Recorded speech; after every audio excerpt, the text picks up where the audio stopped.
everyone, welcome back to my channel and a brand new tutorial series. So in today's beginner tutorial, I'm going to be giving you 5 ways that you can blend graphite pencils. And this tutorial is based on how to do that and giving you some tips on why that is a good thing to do and how you can apply those techniques to your own drawings. By learning how to blend graphite pencils, you'll be able to learn more about how to use them. And I think that is really important if you're wanting to start out drawings. Even if you are a complete beginner to this, hopefully this tutorial will give you the tools on how you can not only blend graphite pencils, but how you can start to use them and understand them. So I really hope that this tutorial will help a lot of you, even if you are brand new to this. But anyway, without further ado, let's jump right into this tutorial. So I have actually drawn out 5 circles, and in each circle I'm going to be demonstrating a different way that you can blend out graphite pencil. For the first circle, I'm going to be blending out the graphite pencil through the layering and burnishing technique, and what I mean by that is we're going to be using our graphite pencils and gradually adding more and more layers of graphite pencil on the paper and applying some pressure to the paper as well. The pencils I will be using for this demonstration are the 3B and 6B graphite pencils by Derwent, but you can use any graphite pencils that you want to if you're also practicing how to apply these techniques. I'm going to be using the side of the pencil to carefully sketch in the circle, and what I want to do is apply a first layer of pencil onto the paper. You can see that I am using my hand to help me control the pencil, and the pencil is on its side so that I can get an even distribution of the pencil over the entire circle, as we want to make sure that we can fill in as much of the white grain on the paper as possible. So I'm applying this pencil fairly lightly and quickly, and as I said, as this is just the first layer, we aren't really worried at this stage about it looking too grainy or messy looking,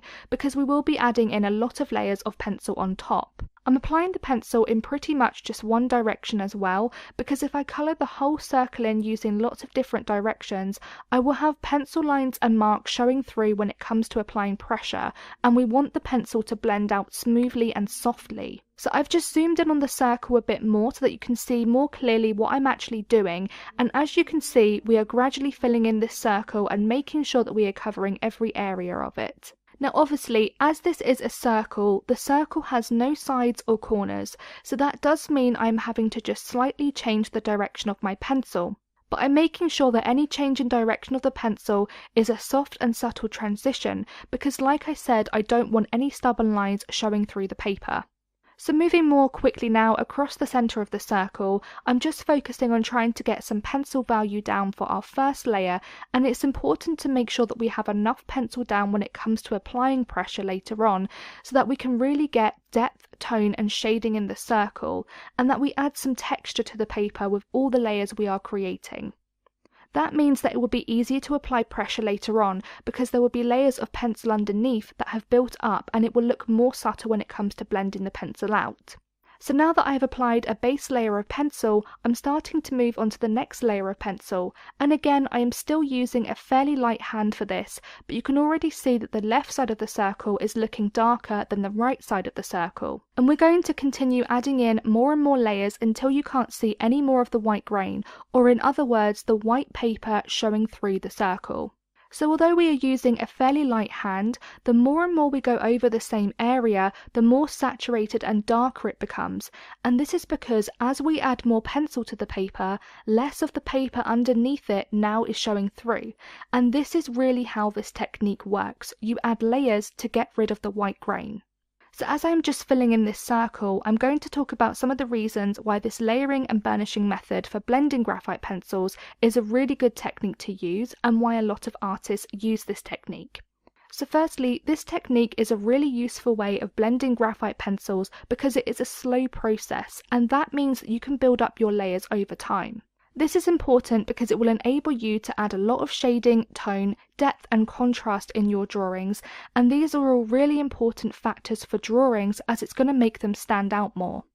Contrast in particular is really important for drawings, especially if you are someone who is drawing portraits or animals, because you will see a lot of dark values and tones in a person or animal, and this technique will help you to really get in those dark shadows and areas because of the amount of pencil you are laying down and the pressure you are applying on the paper.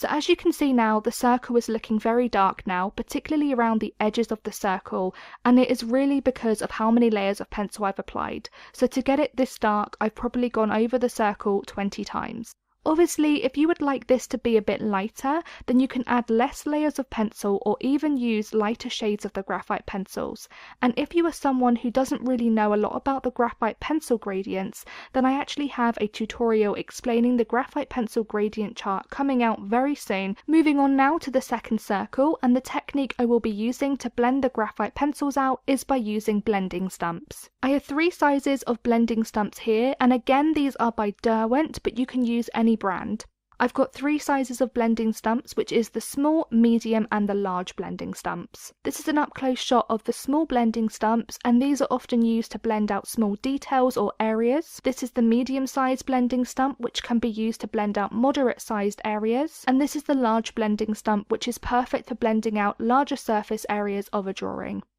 Now to start with, as we did with the first circle, I'm using the same shades of graphite pencil, which is the 3B and 6B graphite pencils, and all I am doing here is applying a base layer of graphite pencil using the side of my pencil.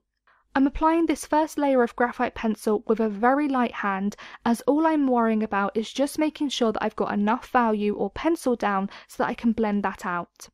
Now, unlike with the first technique, we aren't going to be adding in as many layers, and this is because we are blending our pencil out with blending stumps, not through a lot of pressure. But we want to make sure that we have enough pencil down so that we can blend it out, as if there isn't enough pencil down, then it isn't going to be effective. So just make sure that you apply a few layers of pencil at least. Also, similarly to this, you don't want to add too much pencil or apply the pencil with a really heavy hand either, as you won't be able to effectively use the blending stumps. As you can see here, I'm filling in the circle with pencil, but there is still a fair amount of white paper showing through, and it does look fairly grainy and messy, but obviously it won't stay like this as we will smooth and soften everything out. So this technique is really good and used by a lot of artists because the blending stumps do a really good job of blending out all of the pencil, and it is a lot lighter than the burnishing method, which means that you can apply this technique to your lighter areas. It is definitely a more subtle approach to blending out graphite pencils than the first technique I showed you, so this technique would work really well if you are trying to create lighter tones, shading or shadows. So you can see here that I've added in a fair amount of layers of pencil. This is probably around 5 to 7 layers of light pencil that I have added, and I've added this amount to really make sure that I have enough value down to blend the pencil out. I've also made sure that I've applied the pencil down in the same direction, and I'm just making sure I have an even distribution of pencil down so that I don't have different tones in the circle. I'm now going in with my blending stump, and I actually decided to use the largest size that I have, and this is because the circle that I drew is fairly large, so it's just easier to blend everything out using this sized blending stump.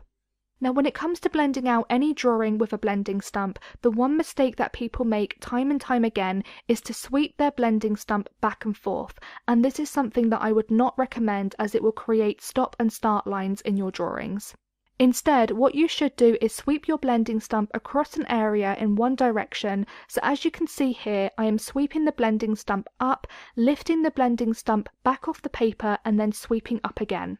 I also sweep the blending stump downwards, lift it off the paper and then blend downwards again so that it stops me from creating horrible lines in my drawing.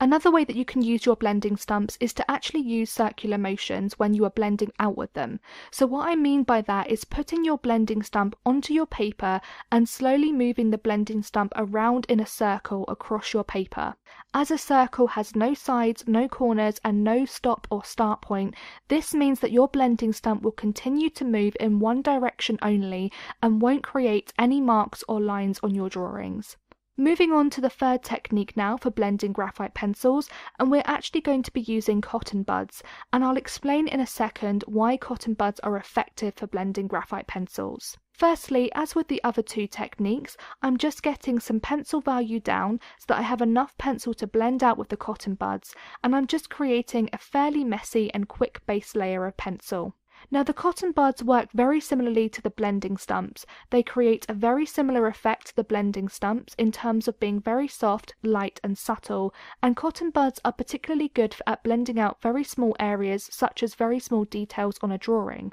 So you may have created a portrait drawing and want to blend out the corners of the eyes or nostrils, and in that case it would be best to use a cotton bud to do this, as it can get into the really small areas of a drawing. Cotton buds are also really inexpensive, and you can get a large amount of them in a tub, which means that they are there to hand and use whenever. I also really like the fact that there are two sides of a cotton bud, so that means that even if one side picks up a lot of graphite pencil, you can always switch to the other side which is clean, or use the clean side to blend out the lighter areas. The fact that there are so many cotton buds in one tub means that you can dispose of any ones that you no longer want and just pick out a new one to use instead. I actually have a whole drawer full of cotton buds. Some are really dirty and I use those for adding value down to a drawing, and others are really good and perfect for retaining really light areas or even highlights on a drawing.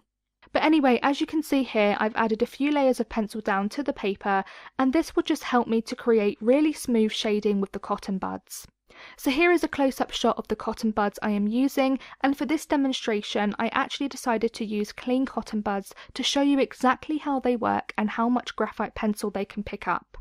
So using similar motions and directions to the blending stumps, I am using the end of the cotton bud to just gently sweep over the circle, and already you can see that even for a small utensil, it's doing a really good job of blending the graphite pencil out. I'm making sure that the cotton bud travels in one direction so that I don't get stop and start lines on my drawing, and I'm blending out the outer part of the circle first, as that is where I had to change the direction of the pencil when I was laying it down, so I want to make sure that the edges of the circle are blended out properly. Now I'm starting to blend out the inner part of the circle, and to do this I am also sweeping the cotton bud in one direction only, and also using some circular motions to get rid of any stubborn lines that I might have in the drawing. So as you can see, the cotton bud is already looking fairly dirty, and this is because it has picked up some of that graphite pencil, but this is perfectly fine and normal. If you're using blending stumps, you will also notice graphite pencil on them too. So you can see here how well the cotton buds have blended out the graphite pencil. The shading is really soft and subtle, and it's definitely a lot lighter than the first technique we did, where we used the layering and burnishing technique, so using cotton buds would be really effective if you were going for elegant, soft and natural shading and tone in your drawing. Technique number 4 for blending out graphite pencils is by using tissue paper. The best type of paper to use for this method is really soft, untextured paper like tissue from a tissue box. If you try and use kitchen roll similar to what I am showing you on the screen, then you will find it difficult to blend out the graphite pencils because it is so bumpy and textured. And this is also the same for toilet roll as well, as there are a lot of patterns and ridges on the paper.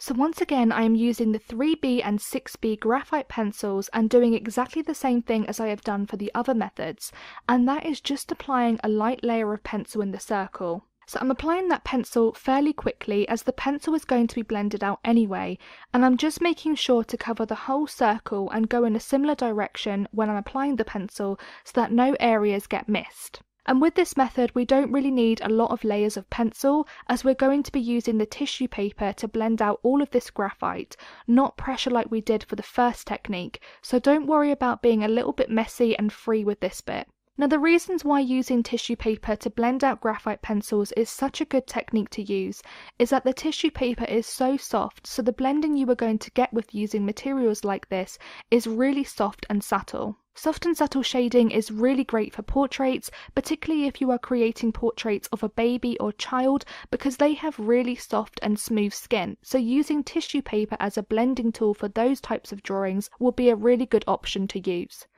Tissue paper is also going to give you a larger surface area to blend out with, so that means that you'll be able to blend out larger areas more quickly rather than having to take your time with blending graphite out using blending stumps or cotton buds. So again, that is another reason why this is such a great technique to use. So as you can see now that I've zoomed in a bit, I really haven't added too many layers of pencil. I've probably gone over the circle with the pencil 5 times, and as I did with the other 3 techniques, I'm just using the side of that pencil and applying the pencil fairly lightly. Now I'm going to start blending the pencil out using the tissue paper, and I've actually wrapped part of the tissue paper around my finger and tucked the rest of the paper in the palm of my hand so that it doesn't get dirty. Using the finger that the tissue is wrapped around, I'm starting to sweep that tissue in one direction across the circle to blend the pencil out. And remember what I said about not sweeping back and forth. If you do that, you will get stop and start lines in your drawing, and you don't want that. I'm not applying too much pressure either. I'm just brushing my finger lightly over the pencil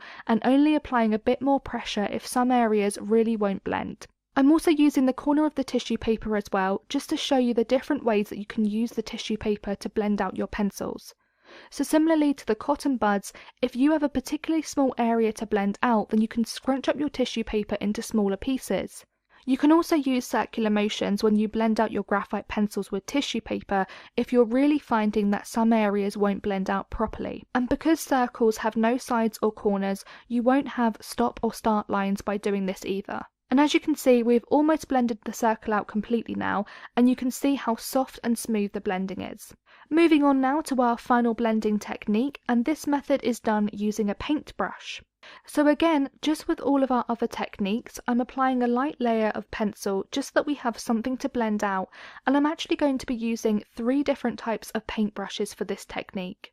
But what I would like to mention is that the best type of paintbrush for this method would be a round brush head with the harder bristles, as if your paintbrush is too soft, then there won't be enough pressure to blend your pencils out. Also, the round brush head means that you'll be able to get into the most areas and corners. Now, I don't really use this technique, but I know that a lot of artists do like to use this technique, and there are a few reasons why artists like to use the paintbrushes to blend out graphite. Firstly, most artists will have paintbrushes around the house, and if you are wanting to use paintbrushes for this technique, then you can buy fairly cheap ones, and they can also be washed and reused too, so they really are convenient to use for those reasons. Also, you can get different types of paintbrushes which will really enable you to get different blending effects. So like I touched upon a minute ago, some paintbrushes will have soft and smooth bristles, whilst others will have much harder bristles. So this means that if you want soft and subtle shading, then you can use paintbrushes with softer bristles, and if you want darker and bolder shading, then you can use a paintbrush with harder bristles. Also, like I said, you can get some paintbrushes with round heads and other shaped paintbrushes as well, so you can blend your pencils out in lots of different ways with paintbrushes, and you can see the different brushes I am using on the screen. So what I am doing is just sweeping the paintbrush in one direction over the pencil and applying a fair bit of pressure down, as it was a little bit difficult to blend the pencils out, and that is what I was saying about the bristles. Most of the brushes I had were very soft, so that meant that I had to put a lot of pressure on the paper in order to blend the pencils out, so just be wary of this, as that can be a little bit frustrating. Zooming out a little bit now, and you can see all of the circles now in comparison to each other, and how all of the different techniques work as well. I think for me, my favourite blending technique would have to be the tissue paper technique, as it is what I use the most often to blend out graphite pencils with, and I can blend out areas so quickly with tissue paper, and it creates such a soft and subtle look.